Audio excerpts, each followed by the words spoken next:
Assalomu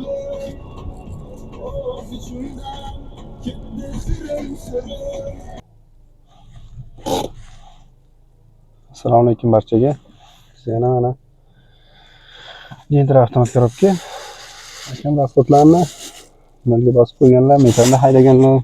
Metanda Gentrani nolga tabloga biroz berish yaxshi emas.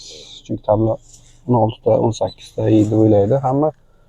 Bu narsa qish kuni ob-havoda metan yo'q. Benzinga haydashadi. Benzinga yurgan mashinaga ko'p. Buni faqat benzinni o'zida biroz qilishlaringizni maslahat qilaman.